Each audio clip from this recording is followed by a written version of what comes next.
लेकिन जैसे ही मैंने कल न्यूज़ देखी कि हमारी बहनें साक्षी और विनेश फोगाट अपने मेडल गंगा नदी में बहाने जा रही हैं, तो मेरे को एकदम मोहम्मद अली साहब की याद आ गई। मोहम्मद अली साहब जो एक मशहूर मुक्केबाज रहे हैं, जिनको कैसिस क्ले के नाम से जाना जाता है। जब उनके ऊपर जब यूएस में गोरे काले की नीति चल रही थी और उनको एक रेस्टोरेंट में दाखिल नहीं होने दिया जा रहा था कि उन्हें बताया कि मैं ओलंपिक गोल्ड मेडलिस्ट हूँ, तो उन्होंने उसको बाहर फेंक के मारो, बोला कि तेरे जैसे ओलंपिक मेडलिस्ट बहुत आते हैं। तो इस बात से आहत होके उसने अपना ओलंपिक मेडल ओहियो नदी में फेंक दिया था। और उसके बाद जो क्रांति आई थी पूरे यूएस में, और आप देख सकते हैं कि यूएस दुनिया का सबसे नंबर 1 मुल्क है।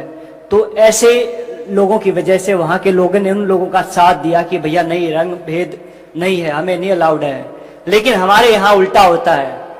हमारे यहाँ जब हमारी बहनें ओलंपिक मेडल नदी में फेंकने जाती हैं तो वहाँ सबसे पहले उनका मजहब पूछा जाता है, हिंदू हैं या मुस्लिम हैं। चलो हिंदू हैं। फिर उनको कास्ट में बांट दिया जाता है, अच्छा तुम जाट हो, अच्छा ये वो है, ये वो है, ये वो है। तो बहुत सारी चीजें। फिर उसके बाद जो उनकी आईटी सेल एक्टिवेट हो जाती है, फिर बहुत सारे लोग आते हैं कि मैंने ट्विटर पे देखा है, बिकॉज आईटी सेल की जो टीमें होती हैं कि हम आपको यहाँ प्रभावित नहीं करने देंगे, इससे हमारी गंगा नदी दूषित हो जाती है। तो ये देखकर बहुत दुख होता। बहुत सारे लोगों को नहीं मालूम होता कि ओलंपिक होता क्या है।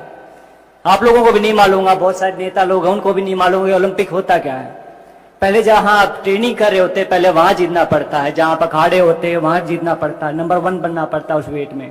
फिर जाके आपको डिस्ट्रिक्ट में ट्रायल होती है, लाइक भैया मैं भिवानी का रिप्रेजेंट करता हूं तो मैं यहाँ पे ट्रायल दूंगा, वहां 4-5 अकेडमी और होती है, वहां जीतना पड़ता है। फिर जाके स्टेट में जीतना पड़ता है, फिर जाके नेशनल में जीतना पड़ता है, फिर जाके एशिया में जीतना पड़ता है, और फिर जाके ओलंपिक में जीतना पड़ता है, तब जाके ओलंपिक मेडल आता है। अभी कई लोग गुटखा खा के बात तो कर देते कि ओलंपिक मेडल है, हमारे पैसे भी दो, ये वो दो। तो भैया पहले भी हमने बात कही थी इस बात में कि भैया अगर सरकार चाहेगी तो हम कहते हैं कि वो पैसे भी दे देंगे उनको, अगर ज्यादा इनको दिक्कत है इस चीज से। लेकिन ऐसा बन के दिखाओ, आप ऐसा मेडल लेके दिखाओ, उसके बाद आप बात कीजिएगा।